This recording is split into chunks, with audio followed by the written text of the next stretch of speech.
Right, we're going to go on to Hold Tight now. Oh, yeah. You had some excellent notes on this one. I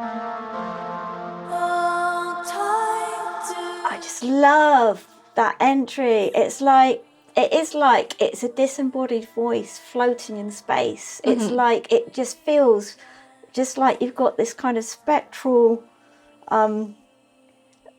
it's like an angel or a soul, isn't it? Just kind of in outer space, and it's not really tethered to anything.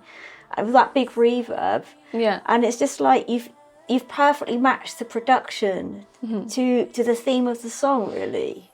Or am I right? Well, it's a wonderful compliment. I'm just enjoying hearing it through someone else's experience. I knew this would be interesting talking to you about it because you've known me for a good number of years and you know my work really well. But it's just really lovely to hear that, because the way this song came about was I went to a songwriting workshop, an online one, with Laura Veers. It's through this website called School of Song, and they always put really cool stuff on. That's the first one I'd attended. It was right after I'd released 1 in 1,000, which is the Obey Robots album. And I booked it before that came out because I knew that I'd be struggling to be creative straight after putting an album out, because it's so intense, all of that stuff, all the work you put into that. And so I just wanted to have an excuse or like a prompt to keep writing music straight away. And I think this was the one where we were told to analyse one of our favourite songs and not copy it at all, but just to use the arrangement of that song and the kinds of things that happen. And this was my Everything in Its Right Place by Radiohead. Oh. It's nothing, I mean, it's not nothing like Everything in Its Right Place, but it was like, so, you know, something happens to this number of bars and then this thing happens and then this is introduced, that kind of thing. So that's what this came from. So that da da da was the first thing I wrote, and then I started coming up with the melody. So it very much is, to me it's completely normal, because I've heard this for 2 years from the very first demo, so it's completely normal. But I see what you mean, that it is disembodied, because it's not like a chord that you can attach the melody to. You've got that weird kind of, it's almost like a really heavily treated kind of loop, that kind of pulse that comes in. That's from the Hydrosynth. But again, that sounds to me, it sounds almost like space machinery, you know. And lyrically, what is this song? You can feel really stuck in your life. And I did feel very stuck in my life during the time of the life of the party, the things that I'm referring to in my own life in that song. But we all have, whatever's going on, we do have the choice to hope. Now that is very easy for me to say sitting here.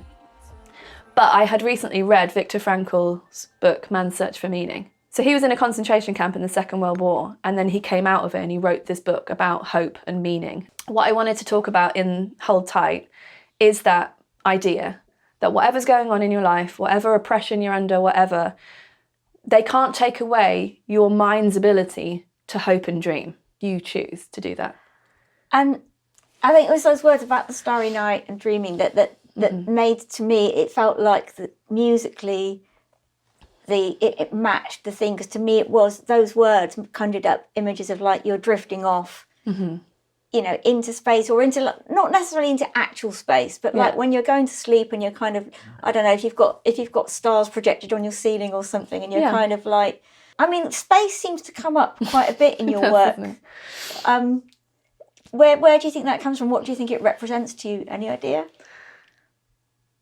Let me ponder that for a moment while I mention that at the end of Hold Tight, there's a recording of some birds right at the end. So you're in this very reverby, spacey song with this intense pulsing thing going on through the synthesizer part and the ethereal vocals and all that. And then it cuts out to a very dry recording that was done on my phone, I think, of birds in my old back garden. And you can probably hear the Bristol Portway as well, the very loud road I live near. Right. And the reason that's in there is because at that time, when I wrote that song, I felt very trapped in a house and in a city I did not want to be in. It was making me incredibly unhappy. And so the reason I put that on the track is because I recorded it at that time from there. And it's always a reminder to me that if I continue to believe in myself and hope and dream and try to have some agency over my life in the future, who knows where I can end up? Like here, I'm now here because I decided to do stuff. Again, acknowledging the privilege that I have to make these changes in my life. I made that stuff happen for myself, and that song is part of it. Good. Do you want to talk about space? Yeah. You do, don't you? The space thing has come up quite a bit. It's just, I think sometimes there are themes I come back to. I've written a lot about the sea in the past as well. I don't think I've written about the sea on this album. It's a big unknown thing. It's very strange. I like the metaphor of like I wrote about in, which song? Dispensable Body? I think. Floating on my own space station, looking back at the world and being like, what is going on over there?